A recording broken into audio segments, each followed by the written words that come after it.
Hey guys, today we're going to be talking about Snow White and the Seven Dwarfs, released back in 1937.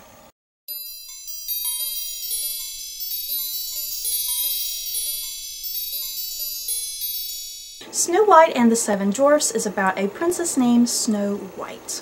She lives with her evil stepmother who really despises her. So one day her stepmother orders her huntsman to take Snow White out into the forest and kill her.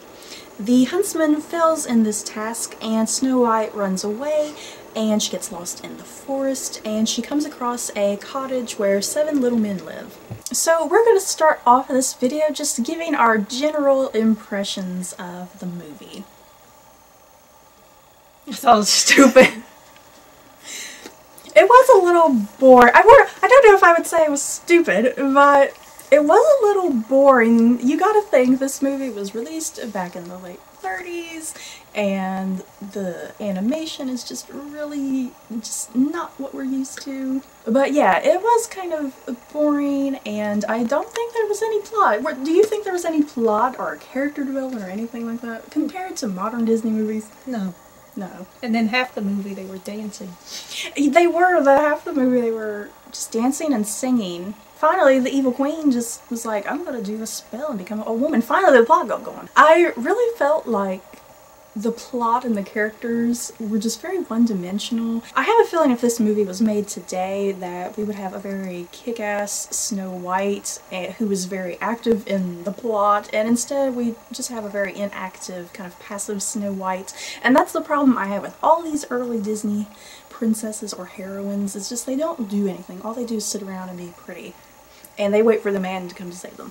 And that brings us to the prince and the whole romance, which kind of frustrated me. So at the beginning of the movie, Snow White was singing into the well, and then this prince comes out of nowhere Today.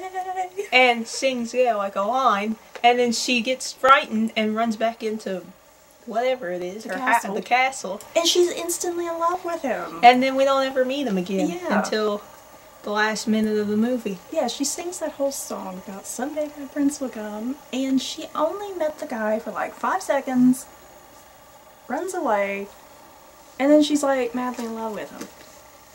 So where's the logic in that, ladies? So was there anything about the movie that we did like? We mostly had a lot of negative feelings for this movie. So we'll get into some kind of quick questions. Favorite character? The turtle. I was gonna say turtle too! Probably Dopey. I was gonna say the woodland creatures. That's a plural character, but the woodland creatures. Probably, I do like Grumpy, but I think Grumpy was kind of, sexist? He kept making references about feminine wiles and their wicked ways, and that was like, what? Best song. I didn't like any of the songs. Yeah, I'd have to say none of the songs really caught me. I had a hard time even understanding them because the audio on our VHS is like so old and just you had to really pay attention to what was even being said. I couldn't understand the lyrics at the time. I think the only song would be the Hi Ho song. Yeah, if I had to choose a song. Yeah, I'd say the Hi Ho song too. But it was only for the chorus part. Yeah, for the favorite scene. I think when they were cleaning the house. You know, we're on like the same wavelength. Oh, okay. I was gonna say the you know, Snow and the woodland creatures cleaning the house. I just really like that whole part. It's very cute. Or when all the animals came out for the first time. And Yeah. she was singing to them. Yeah. We just really like the woodland creatures. Best line. Now you're going to think us ignorant, but this was our favorite line. Our favorite line was when the dwarves first met Snow White and she was laying in their bed, and Doc, who for some reason always kept mixing his words up and putting them backwards. Yeah, he put his words backwards. So he said, "What are you and who are you doing? I mean, who are you and what are you doing?" See how ignorant that sounds? I don't think the movie in general had a lot of memorable lines. Just a lot of lines that we just found silly. Kind of going back to favorite scenes, besides the woodland creatures, I did like the whole part with the evil queen making her potion when she's turning it into an old lady. I thought that was kind of cool. And then the book, when she took down the book was titled Disguises. Yeah, if you look on her shelf, her bookshelf, where she's, you know, she's looking up her spells and stuff, all the books have, like, obvious titles. Like, there's one that says Dark Arts and, yeah, Disguises. Like, it's all, like, really obvious titles. It's like, it's not very disguised, like, what she's doing down there in her lair. And I don't understand, though. I thought the whole potion scene was stupid. Oh, because I like the potion scene. Because how did lightning get in the cup? Okay. She was like, and some lightning! For whatever, and then lightning somehow. Lightning just happened to get in the cup. How do you bottle a scream? That was part of it. They had to put like a wailing scream of something in the potion too. The poison apple, that's what she's doing, right? The poison apple or something? Yeah. And how stupid could Snow White be eating that poison apple? I mean, seriously? The dwarves told her, watch out for strangers, and she still eats that poison apple. She has no brains. What did you think about all the dwarves individually? Like, they weren't really given much of, like, development, but I think the movie did its purpose of giving them all distinct personalities, at least, to tell them all apart. Like, if they were all lined up here in front of us, you'd be able to tell instantly who was who. Some of them had more of a part than the other, so I don't really remember the rest of them. Yeah, I think they did the most with Grumpy, Doc and Dopey. I think Sleepy was in there a good amount, and Bashful. Yeah, but then I don't know. And you know what I found amusing?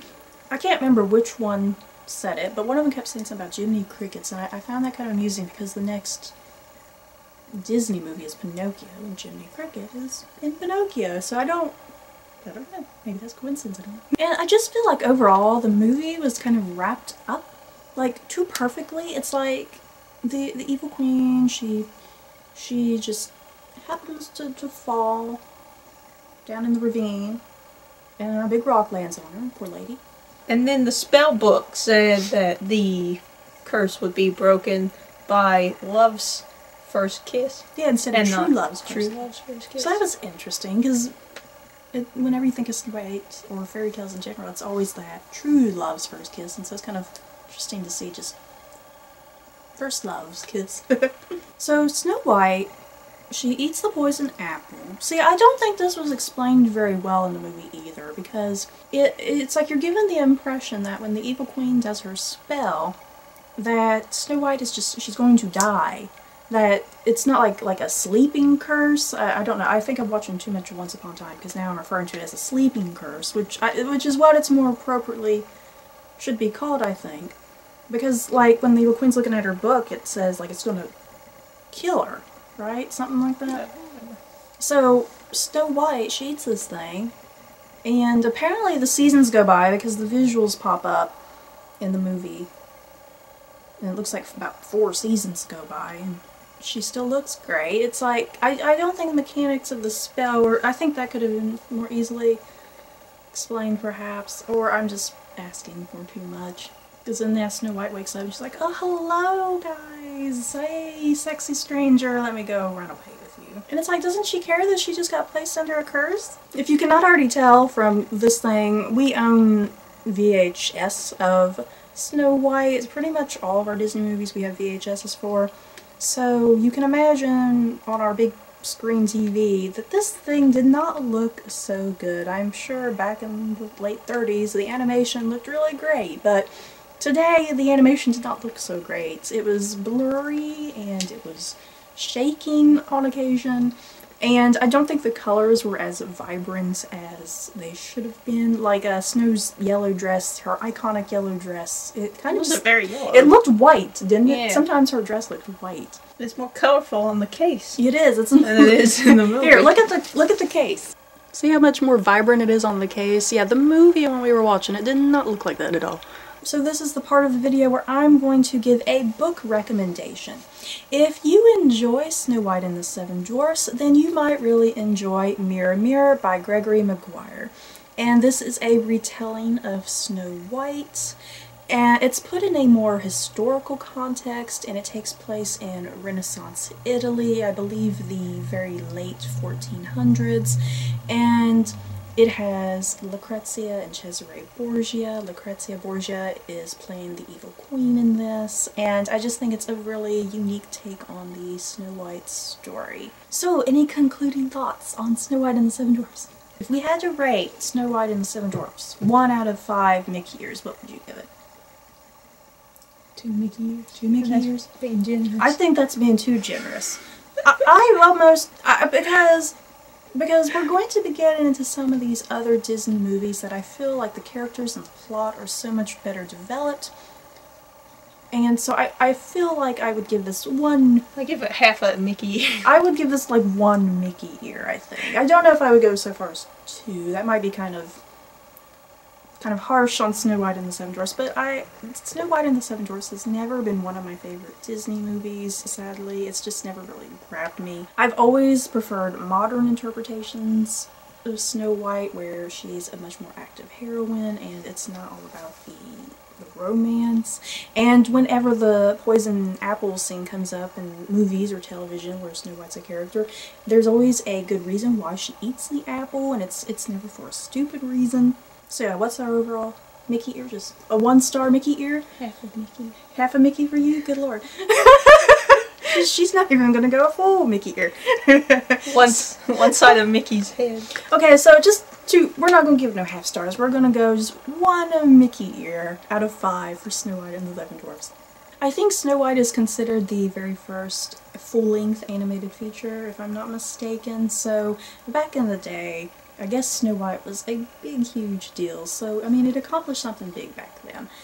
Because no other movie had ever attempted such a thing. So you gotta give Snow White that, at least, that it developed this new trend of animation and starting to do movies in that way over live action. So I guess that's it for our discussion on Snow White and the Seven Dwarfs. Hopefully this video is not too random and all over the place, you guys. We just had a lot of thoughts. And a lot of negative thoughts. I'm sorry for that. Hopefully when we get through some of these next Disney movies, our opinions will be a little more positive. I think we're just looking forward to getting to, what, the late 80s through the 90s, because that is our favorite Disney movies. So, what do you guys think about Snow White and the Seven Dwarfs? Is it one of your favorite Disney movies? Why or why not? It clearly is not one of ours. So I hope you guys enjoyed our discussion on Snow White and the Seven Dwarfs. Stay tuned next month, because I believe it is Pinocchio that is coming up next. So we'll be talking about that, and hopefully our viewing experience will be a little better. So don't forget to like, comment, and subscribe, and we'll see you guys next time. Bye!